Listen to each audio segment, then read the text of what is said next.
కుంభరాశి వారు ఆగస్టు నెలలో ఎక్కడున్నా సరే అర్జెంటుగా ఈ వీడియోని అయితే చూడండి. 2 పెద్ద శుభవార్తలు అయితే మీరు వినబోతున్నారనమాట. వీటిని వదిలితే మాత్రం మీరు మళ్ళీ జన్మలో దక్కించుకోలేరు. కుంభరాశి వారు ఈ వీడియో మీకు కంటపడిందంటే కనుక ఈశ్వరుని యొక్క అనుగ్రహం ఉంది కాబట్టి ఈ వీడియో మీకు కంటపడిందని చెప్పి భావించి వీడియోని ఎక్కడ కూడా స్కిప్ చేయకుండా చివరి వరకు చూసే ప్రయత్నం అయితే చేయండి. అప్పుడే మీకు పూర్తి వివరాలన్నీ తెలుస్తాయి. ఇక ఆలస్యం చేయకుండా వీడియోలోకి అయితే వెళ్ళిపోదాం. వీడియోలోకి వెళ్లే ముందు ఒక చిన్న రిక్వెస్ట్ అండి. మొదటిసారి మన ఛానల్లోకి వచ్చినట్లయితే మన ఛానల్ని సబ్స్క్రైబ్ చేసుకొని ఈ వీడియోకి ఒక లైక్ ఇచ్చి హైప్ ఇచ్చి కింద కమెంట్ సెక్షన్లో ఓం నమ శివాయ అని చెప్పి కమెంట్ చేయడం మాత్రం అస్సలు మర్చిపోవద్దు. కుంభరాశి వారిని ఇప్పుడు మనం గతం గురించి మాట్లాడుకునే కంటే కూడా ప్రస్తుతం గురించి మాట్లాడుకుందాం. ఈ యొక్క ప్రస్తుతం గురించి కూడా జరగబోతున్న నష్టాలేంటి, వచ్చే అదృష్టాలేంటి, రాబోయే అదృష్టాలేంటి, ఈ వచ్చే అదృష్టాలు మీరు చేసే పనుల వల్ల వెనక్కి వెళ్ళబోతున్నాయా, లేకుంటే కనుక ఈ పనులు చేస్తే దక్కించుకోవచ్చా అనేది క్లియర్గా చెప్తాను. అందుకే చెప్తున్నాను, పిన్ టు పిన్ క్లియర్గా చెప్పబోతున్నాను కాబట్టి ఈ వీడియోని ఎక్కడా కూడా స్కిప్ చేయకుండా చూడండి. అప్పుడే మీకు తెలుస్తుందన్నమాట కుంభరాశి వారి యొక్క మానసిక స్థితి ఇప్పుడు ప్రస్తుతం ఎలా ఉంది అంటే కనుక ఏది ఏమైనప్పటికీ కూడాను కష్టపడదాం. కష్టపడిన దానికి ఎంత వస్తుందో అంత రానివ్వు. చేసే పని చేసుకుంటూ పోతే దైవం ఏది నిర్ణయిస్తే విధి ఎలా రాసిపెట్టి ఉంటే అలాగే జరుగుతుంది అని చెప్పి ఒక రకమైనటువంటి మానసిక స్థితిని స్థిరంగా ఉంచుకొని చేసే వృత్తి పట్ల శ్రద్ధను పెట్టుకొని చాలా క్రమశిక్షణగా పనులు చేసుకుంటున్నారు అని చెప్పుకోవచ్చు. కానీ ఎవరైతే మన చుట్టూ ఉండేవారు ఉంటారో వారి యొక్క ఎఫర్ట్స్ కూడా మన మీద అనేవి కొంత చూపిస్తూ ఉంటాయన్నమాట. వీటి వల్ల ఏమవుతుందంటే కనుక ఈ కుంభరాశి వారి యొక్క జీవితంలో కొన్ని డిస్టర్బెన్సెస్ అంటే కొన్ని అంతరాయాలు అనేవి కలగబోతున్నాయి. ఎందువల్ల కలగబోతున్నాయి అంటే కనుక చేస్తున్నటువంటి కష్టం ఏదైతే ఉందో, వస్తున్నటువంటి రూపాయి ఏదైతే ఉందో అది రూపాయి కానివ్వండి, 10 రూపాయలు కానివ్వండి, లేదంటే 1,00,000 రూపాయలైనా కానివ్వండి, ఈ సంపాదన ఏదైతే ఉందో ఈ యొక్క సంపాదన అనేది గుట్టుగా దాచుకునేటటువంటి ఇది ఈ రాశి వారిలో లేదు. ఇలా గుట్టుగా దాచుకోకుండా ఎవరి దగ్గర దాచాలో వారి దగ్గర దాచకుండా వారి దగ్గర బట్టబయలు చేస్తున్నారు. దీనికి కారణంగా జరుగుతుంది ఏంటంటే ఇప్పుడు ఇక్కడ ఎవరైతే వీరి యొక్క సంపాదన కళ్ళ ముందు చూస్తున్నారో, వీరి యొక్క కష్టాన్ని కళ్ళ ముందు చూస్తున్నారో వీరిని దోచుకునే ప్రయత్నం చేస్తూ ఉన్నారు. అది కూడా వీరికి తెలియకుండా అది ఎలా అంటే కనుక అక్కడే మీ యొక్క రాశికి కొంత చెడు ఎఫెక్ట్ అనేది పడుతుందండి. అది మీరు కంప్లీట్గా అర్థం చేసుకోవాలి. చుట్టూ ఉండే వాళ్ళందరూ కూడా మంచి వాళ్ళు అని చెప్పి భ్రమపడవద్దు. ఎందుకు అంటే ఇక్కడ స్నేహం రూపంలోనో, లేదంటే కనుక పార్ట్నర్ రూపంలోనో, లేదంటే కనుక బంధువుల రూపంలోనో ఎవరైనా కానివ్వండి, వీరి వల్ల కొంచెం సెంటిమెంటల్గా మనుషుల్ని ఎమోషనల్ చేసి కొంచెం బ్లాక్మెయిల్ చేయకుండానే చేసినట్లుగా చేసి మీ దగ్గర నుంచి రూపాయినా కానీ లాగడం కానీ, లేదంటే మీ దగ్గర నుంచి మరొకరికి పెట్టించడం కానీ చేస్తూ ఉంటారనమాట. ఇలా చేయడం వల్ల ఏమవుతుంది అంటే మీ యొక్క ధనం అనేది మీకు 100% దక్కకుండా అందులో 20% అనేది బయటకు వెళ్ళిపోతుంది. కానీ ఈ 20% బయటకు వెళ్ళిపోవడానికి కూడా మీరు గమనించలేకపోతున్నారు. ఇక్కడ మీరు నన్ను ఒక ప్రశ్న వేయొచ్చు, అంత గమనించలేనటువంటి పిచ్చి వాళ్ళమా ఏంటి మేము అని చెప్పి. నేను ఆ ఉద్దేశంతో చెప్పట్లేదు. మీరు అసలు పిచ్చి వాళ్ళే కాదు. కుంభరాశి వారు చాలా తెలివైన వారు, డబ్బు మీద చాలా జాగ్రత్త కలిగిన వారు, చాలా కష్టపడి పనిచేసే మనస్తత్వం కలిగిన వారు, ప్రతి రూపాయి కూడా పెట్టుకునే రకం ఉన్నవారు. అంటే మన దగ్గర జాగ్రత్తగా పెట్టుకోవాలనుకునేవారు. కానీ ఇక్కడ మనం ఏదైతే లక్ష్మీదేవి మన దగ్గరికి వస్తున్నప్పుడు దాన్ని మనం భద్రంగా గుప్పెట్లో దాచుకోవాలి. గుప్పెట విప్పి 10 మందికి చూపిస్తే నరదిష్టి అనేది ఒకటి ఉంటుంది కదా. ఈ నరదిష్టి అనేది మనకు తెలియకుండానే కాల్ చేస్తుంది అనమాట. తీరా పూర్తిగా కాలిపోయిన తర్వాత అయ్యో అని చెప్పి ఆకులు పట్టుకుంటే. కాబట్టి చుట్టూ ఉండే వారిని మాత్రం తేలిగ్గా నమ్మొద్దు. వారి కోసం ఒక్క రూపాయినైతే ఎట్టి పరిస్థితుల్లో కూడా ఖర్చు పెట్టద్దు. ఇది బంధువుల రూపంలోనైనా, స్నేహితుల రూపంలోనైనా, లేదంటే మీ దగ్గర పనిచేసే వాళ్ళు ఎవరైనా ఉంటారు కదా వాళ్ళ దగ్గరైనా కానీ నమ్మొద్దు. ఈ ఒక్క పాయింట్ గుర్తుంచుకుంటే లైఫ్లో మీరు చాలా వరకు కూడా ఎదుగుతారు. ఇదొకటి. ఇక రెండవది ఏంటి అంటే కనుక కుంభరాశి వారికి ఉన్నటువంటి చాలా చాలా మైనస్ పాయింట్ ఏంటి అంటే అతి కోపం. ఆ యొక్క అతి కోపం వల్ల చాలామంది శత్రువులు వీరికి జీవితంలో ఉంటారు. వీరికి కోపం వచ్చినప్పుడు ఏంటంటే ఆ కోపాన్ని కంట్రోల్ చేసుకోలేక మనం ఎక్కడున్నామో, మన చుట్టూ ఎవరున్నారు, మనకంటే పెద్దవాళ్ళు ఉన్నారా లేదా మనకంటే చిన్నవాళ్ళు ఉన్నారా, మనం ఇప్పుడు ఏ సిచ్యువేషన్లో ఏ మాట మాట్లాడాలి అనేది కూడా గ్రహించకుండా కోపం అనేది బయటకు వ్యక్తపరిచేసి ఎదుటి వారి మీద చాలా పెద్దగా అరుస్తూ ఉంటారు.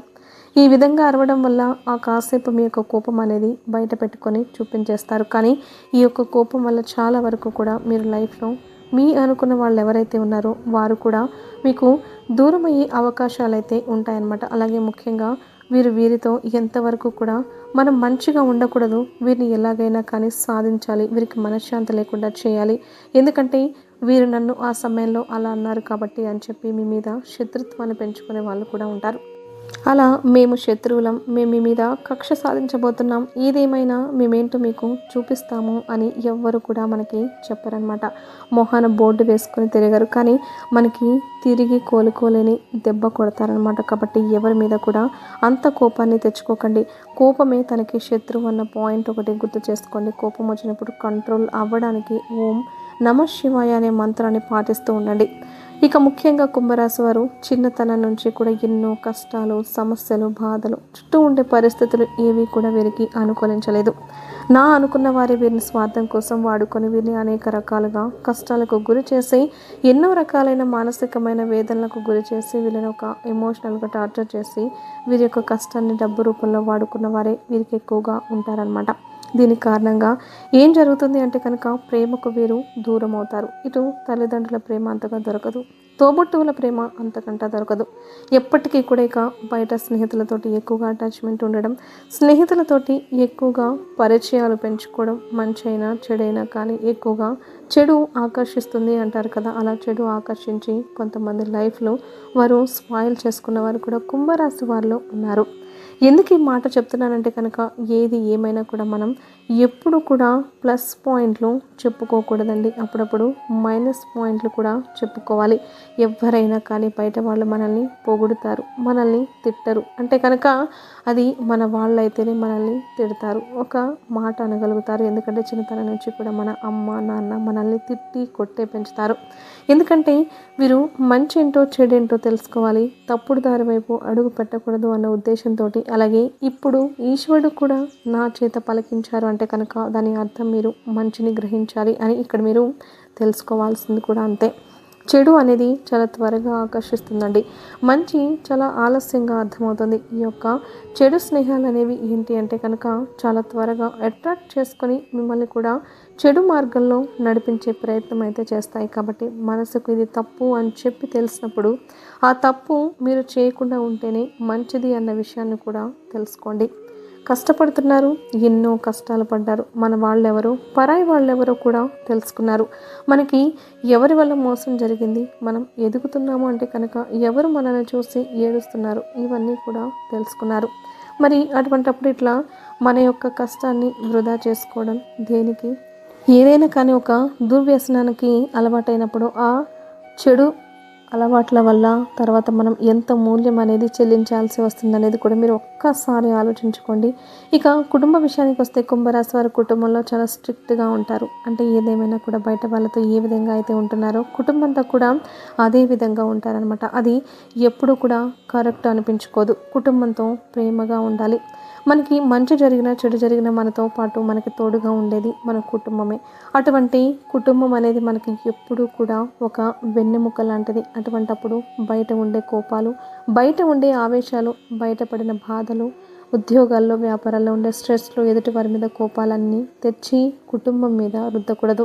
ముఖ్యంగా మగవాళ్ళకి ఈ విషయం చెప్పాలి. ఎందుకు అంటే కనుక చాలామంది కుంభరాశి వారిని గమనించినట్లయితే ఎక్కువగా పదే పదే అరుస్తూ ఉంటారు, ఇంట్లో ఎక్కువగా కోపడుతూ ఉంటారు, చిన్న పిల్లల మీద కూడా అరుస్తూ ఉంటారు. అంటే వాళ్ళకంత స్ట్రెస్ ఉంటుందన్నమాట మైండ్లో. కానీ ఆ స్ట్రెస్ను కంట్రోల్ చేసుకోగలిగే మానసిక స్థితి అనేది భగవంతుడు మనకు ఇచ్చారు. కాస్తంత నిదానంగా ఉండడం, కాస్తంత ఓర్పుగా ఉండడం. ఒకరిని అనేటప్పుడు మనం ఎవరిని అంటున్నామో, మనం ఎందుకు అంటున్నామో, మనం అనడానికి వాళ్ళు చేసిన తప్పేంటి, మనం ఈ మాట అంటే వాళ్ళు ఎంత బాధపడతారో అనేది కూడా ఆలోచించుకొని అనాలి. అలా ఆలోచించగలిగే శక్తి అనేది మీకు రావాలి. ఎందుకంటే చిన్నప్పటి నుంచి ఎంతో కష్టపడుతూ, ఎన్నో బాధలు పడుతూ, ఎన్నో సమస్యలు పడుతూ అన్నీ మీరు చూసే వచ్చారు. ఎన్నో పనులకు వెళ్ళారు, ఎంతమంది మనుషులను చూశారు, మంచి చూశారు, చెడు చూశారు. కానీ మీరు చాలా కఠినమైన మానసిక స్థితిలో పెరిగినవారు. అలాగే మీకు ఏదైనా కానీ తట్టుకునేటటువంటి గుండె ధైర్యం ఉంటుంది. ముఖ్యంగా మగవారిని గమనించినట్లయితే శరీరం కూడా చాలా గట్టిగా, దృఢంగా, మందంగా అలా ఉంటుందన్నమాట. ఇక ఆడవాళ్ళు కూడా మానసికంగా చాలా బలంగా ఉంటారు. కాబట్టి మీకులాగానే అందరూ ఉంటారు అని అనుకుంటే మాత్రం తప్పవుతుంది. ఒక్క మాట, ఎదుటి వారిని మనం వెంటనే పొరపాటున వాళ్ళని హర్ట్ చేసేటట్లుగా, వారి మనసు నొప్పించేటట్లుగా అంటే వారి కళ్ళల్లో నీళ్లు వచ్చేస్తాయి. అలా ఎప్పుడు కూడా చేయకూడదు. అలా చేయడం వల్ల ఏమవుతుంది అంటే, ఇప్పుడు ఈ జన్మలో చేసిన కర్మానుసారం ఈ జన్మలోని పడాలి అంటారు కదా! ఆ కర్మ ఫలితం అనేది జన్మలో అనుభవించే అవకాశం అయితే ఉంటుందన్నమాట. కాబట్టి ఎదుటివారిని ఎప్పుడూ కూడా మానసికంగా కానీ, శారీరకంగా కానీ నొప్పించకండి. ఆ విషయాన్నైతే తెలుసుకోండి. అసలు 2 శుభవార్తలు ఏంటి అన్న విషయానికి వస్తే, మొట్టమొదటిది వీరి యొక్క లైఫ్ పార్ట్నర్ వల్ల వీరికి లాభం చేకూరుతుంది. మొదటి నుంచి కూడా నేను చెప్తున్న మాటే, మీరు నా వీడియోస్ కనుక చూస్తున్నట్లయితే లైఫ్ పార్ట్నర్ వల్ల చాలా అదృష్టం పడుతుంది. ముఖ్యంగా ఈ లైఫ్ పార్ట్నర్ చాలా కష్టజీవులు, శ్రమజీవులు. వీరు ఎంత కష్టపడతారో వీరి యొక్క ప్రతి కష్టాన్ని వారు అర్థం చేసుకుని నడుచుకుంటారు. అలాగే వీరిది చాలా, ఇందాక నేను చెప్పినట్లుగా వీరిది గుండె చాలా బలమైంది, గట్టిది అని చెప్పి మనసు కూడా చాలా కష్టాలను ఎదుర్కొని తిట్టిన బతికిది. కాబట్టి చాలా మొరటు స్వభావం ఉంటుంది. కానీ అవతల వారిది చాలా సున్నితమైన మనస్తత్వం. వీరిద్దరూ కూడా అప్పుడప్పుడు కాకుండా తరచుగా గొడవలు ఆడుకుంటూ ఉంటారు, భార్య భర్తలు ఇద్దరు కూడా. అలాగే ఈ యొక్క రాశి వారికి వీరి వల్ల, వీరు చేసే పనుల వల్ల కానివ్వండి, లేదా వీరి యొక్క లైఫ్ పార్ట్నర్ వల్ల పుట్టింటి వైపు నుంచి కానీ ఏదైనా కానీ వీరికి లాభం అనేది వస్తుందండి. ఇది మాత్రం 100% కరెక్ట్. ఇటు లాభం, సమాజంలో గౌరవం అనేది పెరుగుతుంది. అలాగే డబ్బు పరంగా కూడా చాలా వరకు కూడా లాభాలు అనేవి కలిసి వస్తాయన్నమాట. ఇది 100% జరుగుతుంది, రాసి పెట్టుకోండి. ఇది మొదటి శుభవార్త. ఇక రెండో శుభవార్త ఏంటంటే కనుక, చేస్తున్నటువంటి వృత్తి ఏదైతే ఉంటుందో ఆ వృత్తి యందు చాలా వరకు కూడా గతంలో చేసిన మోసాలను అధిగమించి, ఆ మోసం ఏ విధంగా జరిగిందో తెలుసుకొని వాళ్ళు కాస్తంత దూరంగా ఉండడం వల్ల ప్రతి రూపాయి మీద జాగ్రత్త అనేది తెలుసుకోగలిగితే వీరు చేసే పని ఏదో చాలా వరకు కూడా ధనం రాబోతుందని చెప్పచ్చు. అంటే వీరికి ఇప్పుడు లక్ష్మీ కటాక్షం అనేది పుష్కలంగా ఉంది. ధన ద్వారాలు తెచ్చుకున్నాయి. అన్ని గ్రహాలు కూడా మీకు ఏవైతే ధనం రావడానికి కావాల్సిన గ్రహాలు అన్నీ కూడా అనుకూలమైన స్థితిలో ఉండడం వల్ల ధన ప్రవాహం మీకు అధికంగా ఉంటుంది. కానీ ఇక్కడ జాగ్రత్త ముఖ్యం. మీరు కష్టపడుతున్నారు, ధనం లేదు అని చెప్పి అనకండి. మీరు శ్రమ చేస్తున్నారు, మీరు చాలా సమయాన్ని మీ యొక్క పని యందు పెడుతున్నారు, అయినా కూడా ధనం అనేది నిలవట్లేదు. అంటే కాస్తంత అజాగ్రత్త, ఎదుటి వారిని గుడ్డిగా నమ్మడం వల్ల మీరు లాస్ అవుతున్నారు. అలా జరగకుండా చూసుకుంటే మాత్రం చాలా వరకు కూడా లైఫ్లో ముందుంటారనమాట. ఇక ముఖ్యంగా వీరికి నరదిష్టి చాలా ఎక్కువగా ఉంటుంది. ఈ యొక్క నరదిష్టి అనేది తొలగించుకోవడం కోసం మీరు ప్రతిరోజు కూడా బయటకు వెళ్ళేటప్పుడు నుదుటిన కుంకుమ కానీ, ఆంజనేయ స్వామి బొట్టును కానీ పెట్టుకోండి. పొలిమేర దాటి బయటకు వేరే ఊరు వెళ్ళేటప్పుడు జేబులో నిమ్మకాయ పెట్టుకొని వెళ్ళి మళ్ళీ ఇంటికి వచ్చిన తర్వాత అదే నిమ్మకాయతో తల పైభాగాన కుడి చేతి వైపు 3 సార్లు, ఎడమ చేతి వైపు 3 సార్లు తిప్పి దూరంగా పడేసి కాళ్ళు చేతులు మొహం కడుక్కొని లోపలికి వెళ్ళండి. ఏదైనా ఫంక్షన్స్కి వెళ్ళినా, మంచి బట్టలు వేసుకుని వెళ్ళినా కూడా ఖచ్చితంగా నుదుటిన సింధూరం ఉండాలి. అరికాలలో కాటుక చుక్క ఉండాలి. అలాగే ప్రతిరోజు కాకపోయిన నెలలో వచ్చే ఒక అమావాస్య రోజు కానీ, లేదా ఒక గురువారం కానీ, ఆదివారం కానీ గుర్తుంచుకొని ఎర్ర నీళ్ళు తిప్పి వేసుకోండి. ఇక దైవం విషయానికి వస్తే, మీరు శివుని ఆరాధన మీకు చాలా బాగా కలిసి వస్తుంది. శివాలయానికి వెళ్ళినప్పుడు శివుడికి మీ చేతులతో అభిషేకం చేయండి. అలాగే వెంకటేశ్వర స్వామి గుడికి వెళ్ళినప్పుడు ఖచ్చితంగా అక్కడున్న రావి చెట్టుకు 11 ప్రదక్షిణలు చేసి, కుదిరితే రావి చెట్టు కింద నువ్వుల నూనెతో కానీ, ఆవు నెయ్యితో కానీ దీపారాధన చేయండి. ఇక నవగ్రహాల్లో శని గ్రహం ఏదైతే ఉందో, శని గ్రహానికి తైలాభిషేకం చేసే ప్రయత్నం అయితే చేయండి. ఎప్పుడైనా శని త్రయోదశి వచ్చినప్పుడు కానీ, లేదా శనివారం పూట కానీ శని గ్రహానికి మీరు తైలాభిషేకం చేసిన నువ్వుల నూనెతోటి, నువ్వులు బెల్లం కలిపిన లడ్డు నైవేద్యంగా సమర్పించి నువ్వుల నూనెతోటి దీపారాధన అయితే చేయండి. దీనివల్ల మీకు శని అనుగ్రహం వల్ల రాజయోగం పడుతుందన్నమాట. ఇక అన్నిటికంటే ముఖ్యంగా ఇంటి విషయాలు ఎప్పుడు కూడా స్నేహితులే, బంధువులే అని చెప్పి ఎవ్వరికి కూడా చెప్పొద్దు. అలాగే మీలో అలుసు చూసుకొని, మీలో కోపాన్ని చూసుకొని, అలాగే మీలో మంచితనం కూడా అతి మంచితనాన్ని చూసుకొని ఎదుటివారు మిమ్మల్ని వాడుకునే అవకాశం అయితే ఉంటుంది. వారు వాడుకునేటట్లుగా మీ యొక్క ప్రవర్తన అనేది ఉండకుండా చూసుకోండి. ఎదుటివారికి ఎక్కడ కూడా లూజ్ ఇవ్వద్దు. కుటుంబంతో వీలైనంత ఎక్కువ సమయాన్ని గడపండి. కుటుంబంతో మంచి చెడు విషయాలైతే చెప్పుకోండి. అలాగే డబ్బు ప్రతి రూపాయి కూడా జాగ్రత్త అవసరమండి. మీకు ఎంత ఆదాయం వస్తుందో అంత ఖర్చులయ్యే అవకాశం కూడా కనిపిస్తుంది. కాబట్టి కనీసం మీకు ఉదాహరణకు చెప్తున్నా, 10,000 వస్తే 10,000లో 2,000 రూపాయలు పొదుపు చేసుకోండి.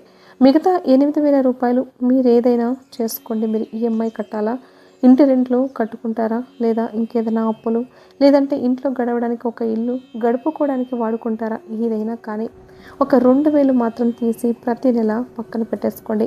అలాగే ముఖ్యంగా ఎవరిని నమ్మకూడదు. ఎవరిని నమ్మాలి అని తెలుసుకొని రక్త సంబంధమైనా కూడా, ఎందుకంటే మీ చుట్టూ కూడా మీ వాళ్ళలోనే కొంతమంది అంటే అందరూ కలిసి గూడు పుటాని చేసి మీ మీద కుట్రలు చేసి మీరు నాశనం అయితే చాలా వరకు కూడా పండగ చేసుకోవడానికి ఎదురు చూసే వాళ్ళు చాలామంది ఉన్నారు.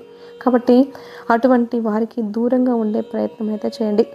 వాళ్ళెవరో కూడా మీకు బాగా తెలుసు. అలాగే మీకు వస్తున్నటువంటి లాభాల గురించి కానీ, నష్టాల గురించి కానీ ఏవి కూడా మీ అనుకున్న మీ యొక్క బంధువులతోటి అస్సలు చెప్పద్దు. ఏదేమైనా కూడా భర్తకు భార్య, భార్యకు భర్త, మీ బిడ్డలు మీకు ముఖ్యం. కాబట్టి వారితో మంచి చెడు పంచుకోండి తప్ప మీ బంధువుల్లో మీకు ఎక్కడో ఒక మీ ఇంటి పేరు కలిసిందని, లేదంటే కొంచెం రక్త సంబంధం కలిసిందని ప్రతిదీ కూడా ఎదుటి వారికి పంచుకోవద్దు. మీరు ఆలోచించినట్లుగా అవతల వారు కూడా ఉంటారు అనుకుంటే అది మీ పిచ్చితనం మాత్రమే అవుతుంది. ఆ విషయాన్ని గుర్తుంచుకోండి. అర్థమైంది కదండి. మరి వీడియో నచ్చితే ఒక్క లైక్ ఇవ్వండి. లైక్ ఇచ్చిన వెంటనే హైప్ వస్తుంది. హైప్ ఇవ్వండి. కింద కమెంట్ సెక్షన్లో ఓం నమ శివాయ అని చెప్పి కమెంట్ చేయండి.